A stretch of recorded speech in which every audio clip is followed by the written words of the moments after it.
See, this is why I love doing this. Like some random ass card draw from a Lichdom game is now going to become potentially a major player in this completely separate universe. Like this is love it. Cool.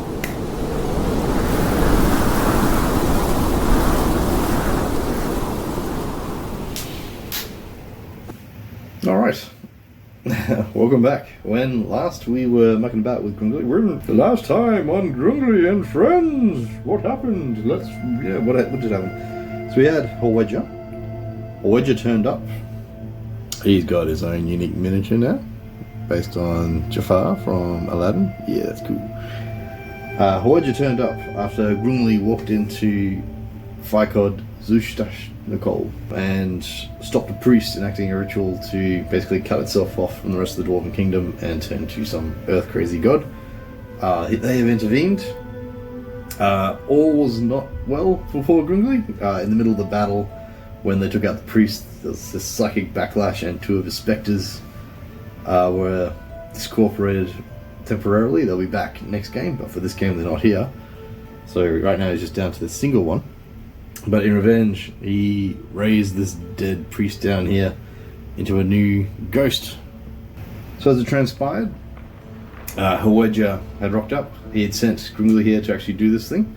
We don't know a lot about Howedja. We know that Grundin seeks advice, and he's kind of a friendly chap. We know that Howedja is a little bit of a nasty schemer, and he likes to, I forget the terminology, he likes to discourage advice. He's a bit of a sneaky, lying sort of person. We don't know much about him.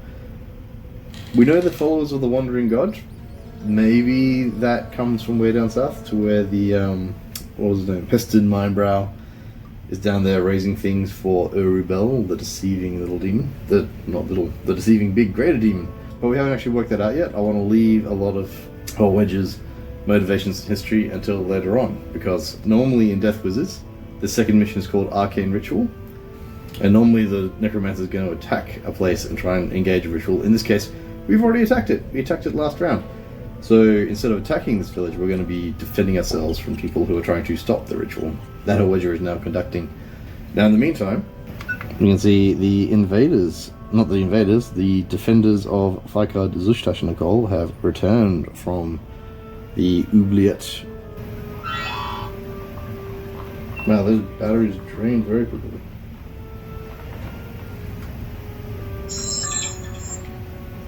Actually, that's the point. Other people that are coming down now, the wizard, the priest, and the warrior that are defending against this village, are they actually from Fikod Zushtash Nicole? Remember, the dragons attacked Vushta Ingatol, and there are lots of people going to be running away. Maybe they're actually survivors. So what is this? We're going to set the chaos factor down to 4, because Grundin was pretty well in control of that whole last game. He didn't really run into any challenges. So check the fate chart. I think it's... Actually, I don't know. I think it's 50-50. 50-50 whether or not they're actually from Fikod Zushtash Nicole, or they might be survivors from Vushta Ingatol. These dwarf names are fun, but like they're hard to remember. Alright, fate chart on Chaos Factor 4. Are they from Fikod? Yep. It's Chaos Factor 4, 19. They are in fact from Fikod Zushtash Nicole. It's not a critical, so they're just, yeah, whatever. They got distracted, maybe they went out and had a look at what was going on with the dragon. Maybe they are trying to block off the oubliette. That could be a thing. Maybe they're trying to stop survivors from Vushta Ingatol actually coming into this place. And they're helping out that priest that was conducting the ritual. So they're all in it together. Yeah, I like that. I think that actually works out pretty well. Which might mean, because the king is coming down the road, he's trying to escape the town himself, maybe they're working against it. Is this some crazy kind of dwarf civil war starting to kick off? Maybe, who knows? So with that out of the way, we're going to get right into Death Wizards. So here's my deployment zone.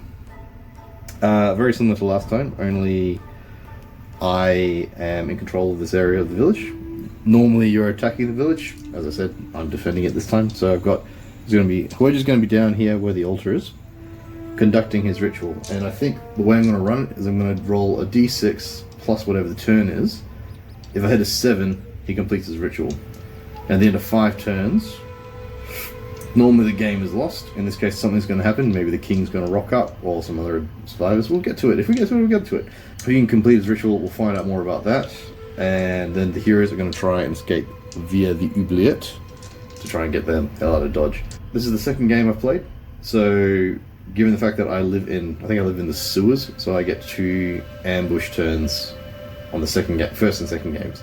So the first 2 turns I have free. The enemies aren't going to be attacking me. After this game, that's it. That advantage is just gone. I have this square here. I've got the first 2 turns, so I'm not too concerned about getting attacked. I'm just going to charge in as fast as possible. My Spectre shoots, so my Spectre's going to sit in the rear guard, and my Ghost and my Necromancer are going to be charging in. The Necromancer's pretty good, but he's got a bit of a glass cannon, doesn't have a lot of hit points. I'll need to get onto that. In response, I've got D3 enemy warriors, Spectral Assault, 1. Okay, well it's not too hard again. A few edits from the last game. I think I was playing it as like if I equal the defense rating at the attack. That's not true. You have to beat the defense rating. And everyone should have been a bit stronger last time because they were R2 warriors. These ones are rating 3 warriors, a rating 3 priest, and a rating 2 wizard. So I gotta remember that. I'll write it down somewhere. No, organized people write things down. I don't write things down. I'm not organized. That's fine.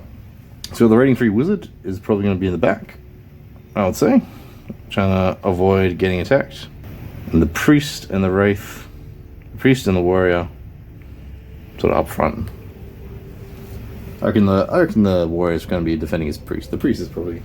It's kind of an interesting little bit of world building I've done, because if you look back at the artwork of the king, he was draped in these reds and these blacks. But then down here, where the temple is, I've done it in kind of blacks and bronzes with green flames. So I figure I've got like the necromancers of this realm, then we're wearing the blacks and the greens, kind of the death wizards, that sort of thing. And then anybody related to the royal guard, the royal family, might be wearing the reds. So this priest has a lovely red cloak and lovely gold ornaments, versus the necromancer who's all in blacks and greens. Anyway, just little world building components. All right, and kicking into it. All right, so round 1. So you get to activate my necromancer and R4 worth of creatures. My Spectre's rating 2, my Ghost is rating 3, and Horwedge is busy currently conducting his ritual. I reckon what I'm going to do, first thing off the bat with my necromancer, I'm going to summon another banshee. If you recall, I can spend my necromancer points as a spirit caller to raise up more ghosts. So I'm going to bring back the banshee from last game. Within 3. He's within 3. I'm sure he's within 3. Necromancer can move 6. He's spent all his necromantic energy right now, so he's not going to be able to do much. But I do want to get him stuck in, because I think this is going to be a pretty nasty game. Banshee's going to move. Banshee can move 9. Can move 10, because I got that spirit collar advance earlier. So up they go. Can you just imagine these guys like just walking back to their house? Necromancer's done his like crazy night shield fog thing, and then just out of this dark fog, all these like banshees and stuff start swarming at them. It's kind of cool. Kind of like it. So that's it. So that's his rating 3. Go to the next round. They're not doing anything because we've ambushed them. The Ghost has movement of 10 as well.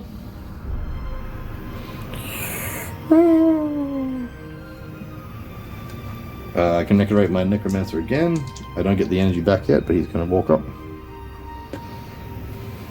I don't really want to chuck him straight into combat, but I do want him to linger. That wizard in the background's a bit scary. I'll get to him next time. And then the Spectre. So I'll move my Spectre another 10 inches, and then he'll be able to have a shot. Oh, who do I want to kill? I want to kill that wizard. That wizard scares me. Just gonna fly up here. Zoom. And he'll have a shot. 18 inches, wizard's definitely within that. I feel like he will get cover. There's a lot of intervening terrain. Oh, actually, maybe I shouldn't. Yeah, I'll actually rule this. I'll just custom rule that. There's too much stuff in the way. He won't be able to see the wizard from there, so instead he's gonna fly out here.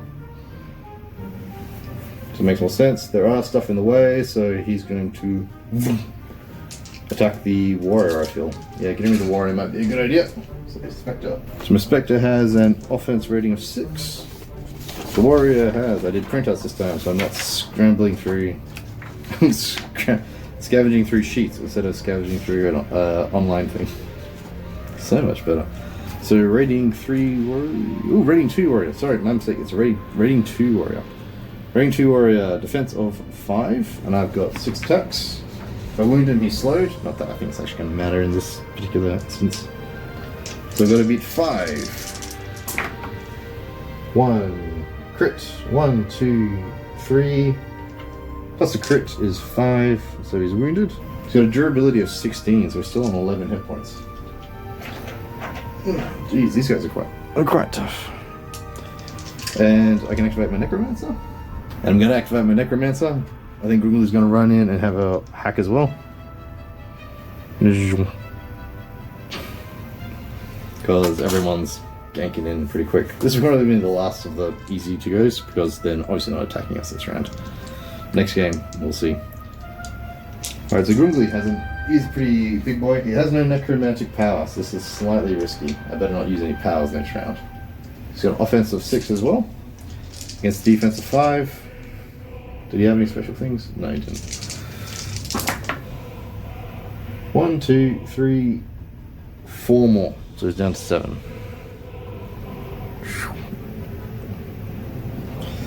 So that's the turn, but Voyager's got to try and conduct his ritual. So we've got to roll a 6 for this to pass. 3, no. He's still doing his communing. And we go to turn 2. I get 3 energy back, because Necromancer is just going start of the turn, 3 energy back.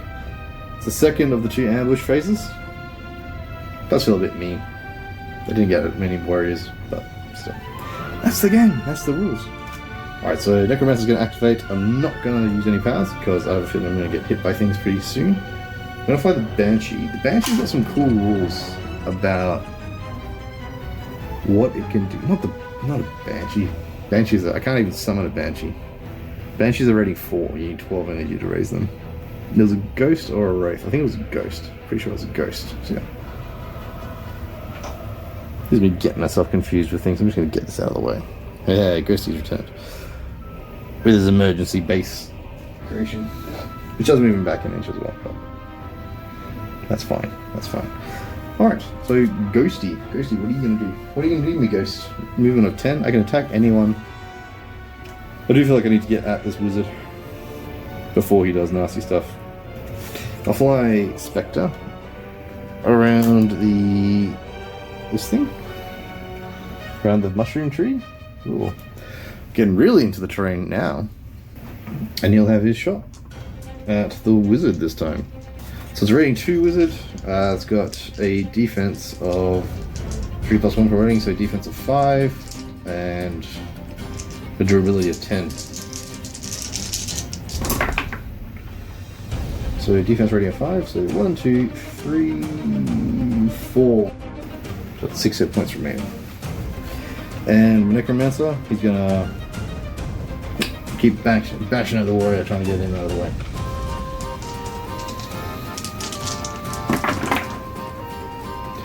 So we're at 1, 2, 3, 4, 5. He's still in it. Still going. Alright, next activations. It's going to be. I've got 2 ghosts. So I'll start with this guy. No, wait, I'll start with the Necromancer, because I do want to get rid of that warrior. So 1, 2, 3. Yeah, he's gone. Toast, finally. I'll move this ghost up. Attack the priest. There's no chance he's going to kill the priest before that turn ends, but we give it a go. Why not? Defense 6 ghost against a defense 6 priest. We got 1, 2. We got 2. That's a very small attack. The priest is holy armor is definitely up, and he's got a durability of 12. And the final ghost. Can't attack the wizard. Give me 1, oh crit, 2, 3, 4, 5. Oh, he's almost down. Wizard's almost down. Yeah, I want to get rid of him. Grundin, judging. Toe-to-toe. Toe-to-toe, Necromancer versus Grundin. I feel like there's maybe a little bit of bad blood. Actually, does he recognize him? This has no bearing whatsoever on the outcome. But does this wizard recognize Grundin? Nah, no chance. He has no idea who Grundin is. In fact, it's an extreme no. Would an extreme no mean anything? Extreme no probably means that he doesn't. It's not just that he doesn't recognize Grundin. He recognizes him as one of those people from Frozen Fingers. Like, oh, you human bastards! You're coming out of this finally giving up the ghost. Oh, my throat is bad.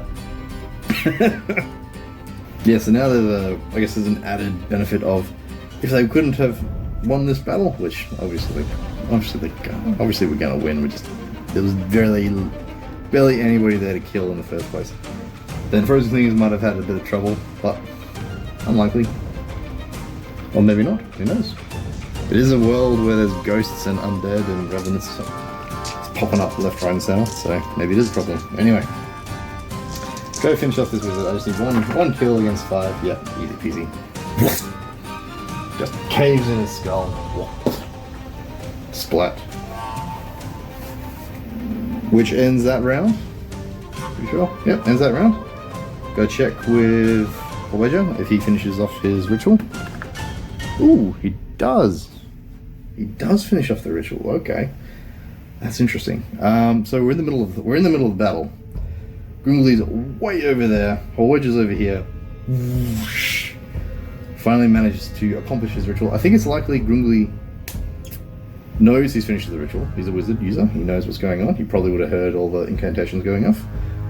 Can he see anything of what's going on? Remembering we don't know Hallwedger's deal. Grundin's far away. I think it's near impossible from his distance and in the middle of a fight that he actually sees what Hallwedger's ritual is all about. I'd say it's nearly impossible. On 4, yeah, this is unlikely. 7. 7 is a yes. 7 is a yes. I reckon it's probably not that he actually sees the ritual. It's that he kind of feels it. He understands what the deal is and like, ooh, something's going on with this. So what kind of a ritual is it? What kind of a ritual is Hallwedger conducting? Let's go to our actions and descriptors. 6, arrive. Arrive news. Arrive news. Okay. Interesting. Is he communicating with someone? I think it's likely. I think, yeah, we'll do that. Arise news. He's communicating with someone from the threads. Let's have a look. So Grundin's in the middle of the fight. He just goes whack, smacks the wizard on the head. He hears this thing go off, and then you might hear Hallwedger. Hallwedger's talking to someone, but he's hearing it as a whisper in his mind, and hearing the other person. He knows the ritual's going off. He knows what the ritual's about. I wonder if he actually hears this, but we'll see. We'll see. Actually, yeah, maybe we'll do that. Does Grundin knows he's communicating to someone? Does he recognize who he's talking to? I think it's likely. He's a wizard user as well. 12 unlikely is not an extreme yes, but he does recognize who Hallwedger is actually speaking to. I reckon he's enough that he understands what's going on. So I reckon we're going to be using the thread sheet. I reckon Dragon and King Torum will occupy 2 different lists because they're active in this game sense, whereas the gods and the other characters, they're kind of distant, so I'll give them a slightly lower chance of actually being summoned. So who is Hallwedger talking to? I got 4 options. Ooh, it's one of the gods. They got the Arch Sorcerer, Baal-An, Baal-Ubel, or Ur-Ubel. That's interesting.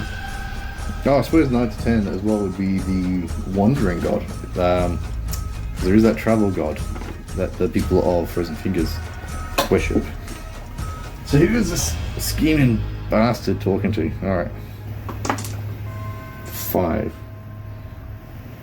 5 is Baal-Ubel. Oh! That's interesting. To be honest, I was kind of in my head. I had, it's going to be Ur-Ubel, and it's going to be with this evil trickster from down near where Hested Mindbrow is. But Baal-Ubel is interesting. Baal-Ubel, if you recall, was that chaotic, like disease Triceratops god that wiped out the Arch Sorcerer's people. Yeah, that's interesting. That's who he's communicating with. I'm going to get back to the histories a bit. Because this is relating all the way back to the second video I made in this entire channel. So this guy, he's wandering around the desert. He's a member of this priesthood. He's chatting to Baal, not priesthood. It says he's a worshiper of the Wanderer. He's a schemer. Oh, you know what I think it could be? I think he could be a member of the Circle of the Word. The Circle of the Word were working against the Arch Sorcerer back in the day. And it transpired that Ur-Ubel encouraged the Arch Sorcerer to attack them because they were followers of Baal-Ubel, who obviously the Arch Sorcerer, being one of the Triceratops people, was diametrically opposed to because Baal-Ubel wanted to kill him. Maybe this guy is a member of the Circle of the Word. That's interesting. I actually quite like that. I like... Yeah, okay, I'm going to put it as... I don't want to just game the rules by making it, like, certain, but I do think this is likely. I feel like it's likely he's a member of the... 07. Likely is Extremius. He's a member of the Circle of the World. He's not just a member of the Circle of the World. Maybe he's one of the leaders, or maybe the last member of the Circle of the World. Remembering the Arch Sorcerer gave him a pretty hard time. He's got an interest in history. He's starting the Circle of the Word. He's rebuilding the circle, and Grundin is one of his potential candidates. He looks at Grundin and thinks like, you might be a guy that could be a member of the Circle of the Word. See, this is why I love doing this. Like some random ass card draw from a Lichdom game is now going to become potentially a major player in this completely separate universe. Like this is love it. Cool. So he's communicating. I don't know what he's communicating about. Arise advice. Grundin, what was it? He could hear the whispers. He knows it's the Circle of the Word. He knows he's talking to Baal-Ubel. It's interesting. I don't know what it's about. Maybe I don't need to know what it's about. Oh, I know. It's got something to do with that ritual that the priest was conducting to become like an avatar of Baal-An. Maybe Horwedge is trying to become some kind of avatar of Baal-Ubel, or wants some method of bringing Baal-Ubel's presence into the world, or an avatar or a servant of his. Yeah, I like that. I like that a lot. I'm going to actually roll thing 72 for action and descriptor. That was 2 actions. 72, 44. So what is this actually about? 72, 44. Pursue illusion. Yep, pursue illusion. Horwedge's main focus is history. There is a myth somewhere of some ancient artifact Horwedge is trying to find in order to do something to support Baal-Ubel's mission to end, well, the Arch Sorcerer, and probably Ur-Ubel, given the fact that they're rivals. Maybe Baal-Ubel. Well, it's all the 7 gods of chaos. Maybe Baal-Ubel's trying to end... Yeah, Baal-Ubel's trying to destroy the other 6 gods of chaos, because he is the great destroyer of the universe. Is this like, not the great destroyer of the universe, maybe he's trying to end the chaos god conflict. And the Circle of the World, led by Horwedge, is trying to engage that. That's a lot of information to come to Grundin. I don't know if he inherits all of that. This is just a bit of world building we've built. We know Horwedge is listening, Grundin is listening into Horwedge.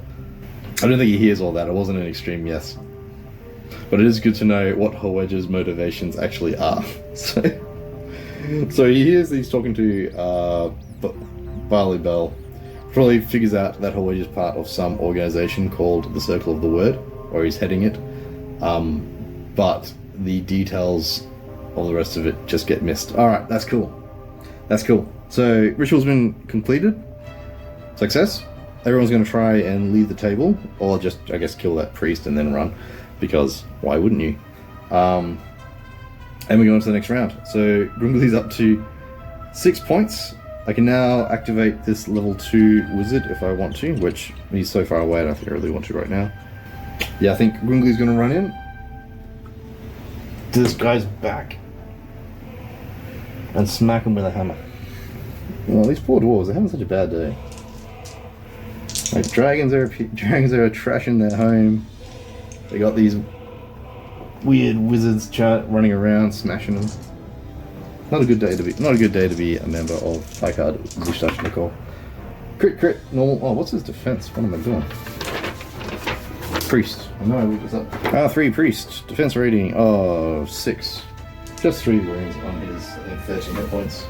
I'm pretty sure I hit that priest as well. Oh well, I removed it. That's my bad. He's down to 10. Oh well, that's my doing. And Ghosty's going to have his axe. So 6 again. 6 against 6.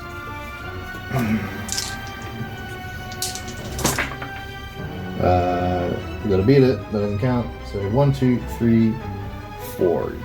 4 more wounds. Down to 6 hit points. Now Priest finally gets his hits back at us. So what's he gonna do? It's just him. Stalwart face. He's immune to the weakened and cursed conditions, so he's not slowed. Deals +1 damage on his criticals. And what's he going to do? 4. Cleaning strike. I think cleansing strike is what it's meant to be. Priest will attack the nearest enemy it can see. If there's no enemy within range, it'll move up. That's fine.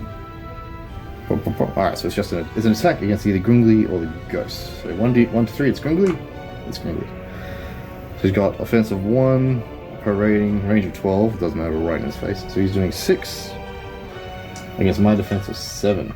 He used to beat 7. Yeah, good luck, buddy. Oh, okay, he did. Quite a lot, actually. 1, 2, 3, 4, 5. So I am on 1 hit point. Ow. Oh, no. Crits do an extra 1, so I'm down to 0 hit points. 0. Zilch. So any extra damage would have transferred to my minions. Didn't get any extra damage, so that doesn't matter. So I'm going to activate the ghost. This new ghost over here. We're just going to take out this guy. I reckon he's going to get mobbed pretty quick. 1, 2, 3, 4, 5. Nothing. Did nothing. Oh, terrible roll. That guy just comes up and kind of goes. That doesn't actually do any lasting damage to him. So my hero. Oh, there we go. 1, 2, 3, 4. Yeah, he finally did it. Oh, has he? 1, 2, 3, 4. No. Yeah, 6. And just clocks his head off. Done. So that's the game. It's the last of my ambush games, so next game's going to be a bit harder, I reckon. We'll see how that goes. But on the plus side, I get to have my spectres back. They come back, which will be nice to see them again. Alright, we'll see you in a second for the after game phase. So that's that. That's the second of the ambush games. The easy, we get the first 2 rounds for free battle starter moments. So the next game's going to be it'll be quite interesting to see how it goes when they kick off right from the start. So this the end of the scene is going to open with Howeja and Grundin running up the oubliette, trying to get back, well, just away, I guess, from Vikard Zishtachnikov. 2 of his spectres have returned to him. He feels their presence and kind of reincorporates them. So now we've got 3 spectres, a ghost, Grundin and Howeja. Now before we kick off on what Grundin is going to confront Howeja about, like, what was all that about? What was all that about, Howeja? Who are you communicating with? We need to go through the after game round stuff. So he succeeded at conducting a ritual, which was Howeja trying to communicate with Bahalu Bel, and doing so successfully as head of the Order of the Word. The rewards for winning this, we can increase our necromantic energy by 1, which will be good. I can get up to 10. In addition, you may choose 1 additional necromantic power and permanently add that power to your list. Oh, that's cool. So I'm doing this randomly instead of deciding on what my necromantic powers are, because that's what I do. So that's that. We'll go to Lewis and we'll randomly determine what power I'm going to get. D20, and we'll re-roll if we get something else, something we've already got. 6. What does Chilling Touch do? Chilling Touch. Range 1, enemy model, it'll be 3d10 power dice. If you achieve an excess, target suffers 1d10 damage. If the target suffers any damage, they may not regain durability. Meh. I'm already a pretty good hitter. Like, maybe that would have been good for a sorcerer, necromancer, but I'll probably just use my hammer. Alright, well that's cool. That's that bit done. To restore my minions, none of my minions were destroyed. I just brought back my creatures. Actually, they just pop back, or do I need to resurrect them? Do I need to roll on that? Oh no, I roll to restore. Sorry, so going back to, I brought back my spectres. I need to roll on restorations to see whether or not they actually do come back. So here we go. Do I get my spectres back? 2 and 1. That's not a good sign, is it? Oh, are you kidding me? They're unrecoverable, so I don't get the spectres back. So when that priest died, he just shook out my spectres. That's cool. I should probably roll on that if that ever happens again, just because it's a I don't know, it'd be better for storytelling if I know whether or not they can't be recovered or not. So they're just gone. They've been absolutely destroyed. That's great.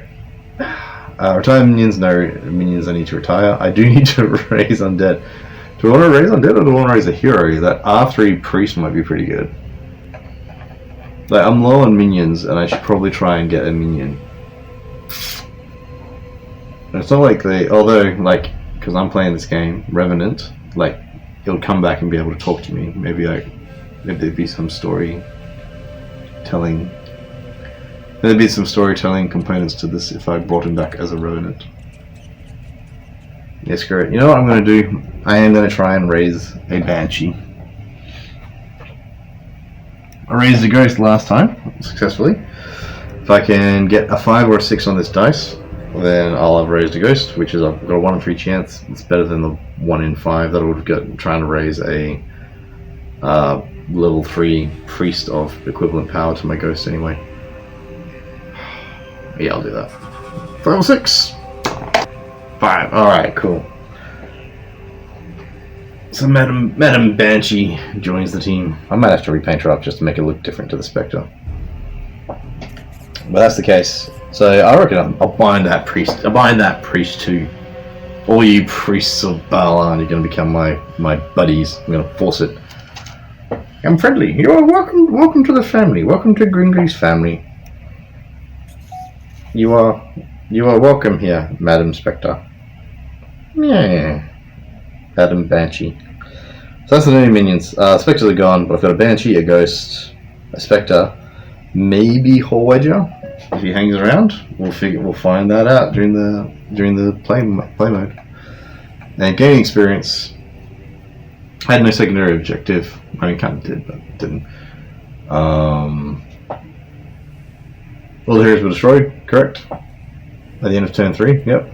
Necromancer sure achieves victory. Or difficulty greater or equal than your rating. That's a good question. I'm rating what? So yeah, 1, 2. There are 4 lists of undead at the end of the scenario. Necromancer destroys 2 or more heroes. Rating worth of any undead.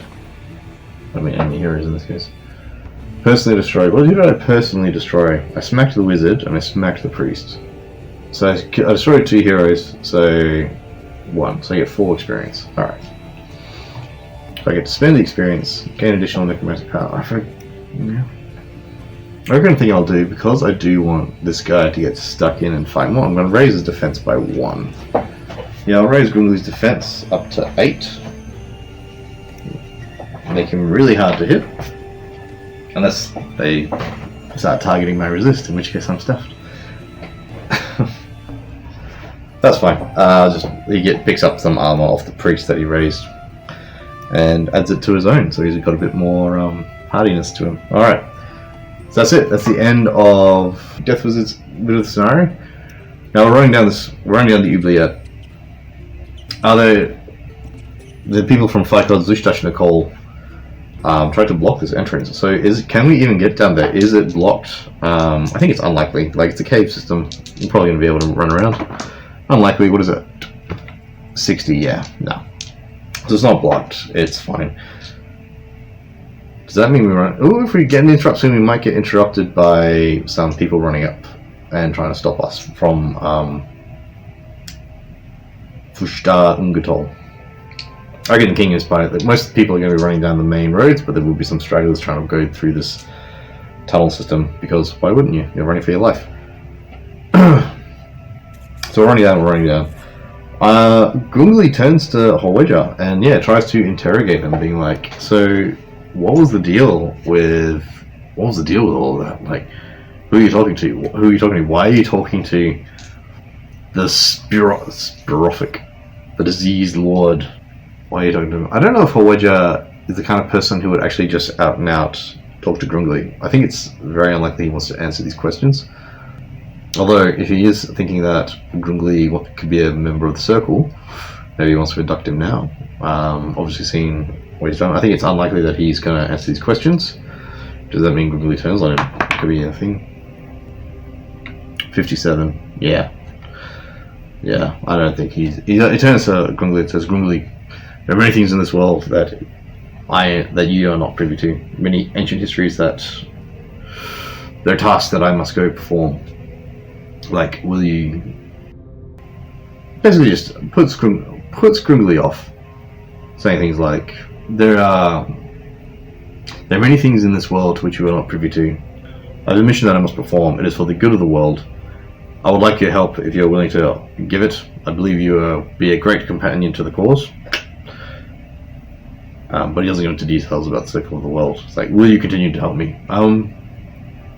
Gungli is I think this was a bit of a shock for Gungli, but he's a friendly chap, and he does pursue advice, despite the fact that Horweja is keeping the cards close to his chest. But they're also both on the run. Yeah, I'm going to say it's, let me give it 50-50. 50-50, which is not so easy on a Chaos Factor 4. That Gungli's going to go along with his plans right now. 30, yeah, he does, actually. He does. That's fine. Like, Horweja, I don't know what you're getting into. I don't know what you've gotten me into. But I trust that you have whatever your plans are. I will support it. Horweja's kind of become the main character here. That's a bit worrying. Whatever your plans are, I will support you in them. Be like, oh yes, good. Now I know that the next mission is rob a graveyard and Death Wizards. That's the next targeted scene. Why would Horweja want to rob a graveyard? Or could be that maybe Gungli wants to do it. Yeah, I think it's probably more likely that Gungli wants to do it. Whatever Horweja's plans are, Gungli's a necromancer. He knows what his people are like, and they're going to need to go in and get some bigger stuff. He's just lost 2 specters. So he just turns to Horweja and goes like, currently we're understaffed. We're understaffed. Currently we're understrength, and King Torum, there's many fine soldiers under his command, as well as legions of undead. We'll need to get more soldiers if we need to. Fortunately, Fakad Zushtash Nicole. Here we go. A bit more of getting back to that word. Fakad Zushtash Nicole is called the village of 1,000 skulls. I'll need to look that up. They're dead. These mushroom trees that you see growing all around us right now find their food on the corpses of many dead people. Not far from here is the site of a great battle with an ancient enemy. We'll tap into the spirits of the dead in that realm and use them to bolster our ranks, and then we will proceed with your mission. Yeah, I think Horweja is just like, sounds like a good plan, Gungli. But does he need to do things? Oh, that's the point. Horweja is a mysterious character. I think it's likely that he's probably going to bugger off and be like, I'll meet you at the arcane. What's the next one? Assault on Mobile Villa. I reckon it's likely he's going to try and bugger off and just be like, I'll meet you at this villa. 1, yeah, critical success. So not only it might skip 2 of them actually. So Howeja will turn to Grundin and be like, that is a fine plan, Grundin, and I approve that you need to go out and do this. However, while you are bolstering our ranks and dealing damage to the people of Fushta and Umgatol, and then I will come find you when you are ready, and we will engage in the next steps of these rituals. I think that's fine. That's the extreme yes. The extreme yes being, I'm going to treat it as he's gone for the next 2. Howeja's gone for the next 2 games, which means Grundin's going to rob a graveyard. He's going to assault a noble villa. The rules of which are you get impedimentas, you get labs and things. So I reckon what Grundin's going to do, he's going to go maybe find one of these priests that they're aligned against, kick him out of the temple or out of wherever it is that they're attacking, and convert that into his new base of operations. We won't change from Sewer because I think that's unfair. That was like, oh, we've used up all the benefits and now we're going to go somewhere else. Ha ha ha. We'll just change locations thematically. Okay, so that's fine. That again, they were very much in control of that game. So I think the chaos factor is going to go down to 3, which means it's going to be very hard to get a yes response from any of the questions that we're getting. Is the projected scene of going to this old battlefield interrupted? It'll be interrupted on a 1 or 2, 4. Yeah. So it's not going to be interrupted. Howeja is going to go off on his own.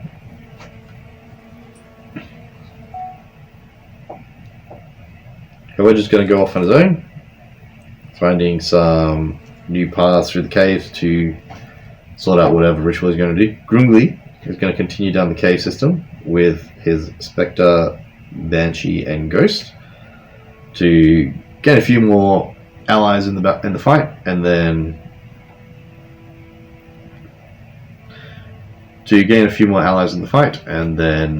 attack somewhere important and set up a new base of operations before Howeja comes back and lets them in a little bit more on what they're doing. And maybe we'll push that Circle of the Word storyline a bit further. Yeah, thanks again for joining me in this. It was another cakewalk because we still have that ambush thing, which really makes battles very easy. I think it's going to heat up. Next game's going to be a bit more difficult, as I've still only got 4 characters, and I'm not going to have any ambush abilities. I'm curious what's going on with the storyline. Barley Bell's come back into the picture, as has the Circle. Bell turned out not to have anything to do with things, and I think I'm going to add a thread. I do think I'm going to add maybe a couple of threads actually. Where's my? So I'm going to add a thread. I'm going to add a couple of threads using this very terrible pencil. One under my generic list, which is what's going on with this civil war between the dwarves. We don't know if it is yet. It might turn out to be nothing. But it's interesting that the second something happened, this villagers decided to kick out. Maybe other villagers decided to do the same thing, including Frozen Fingers. And then there's going to be one specific to Grundin, which is what's going on with the Circle of the Word.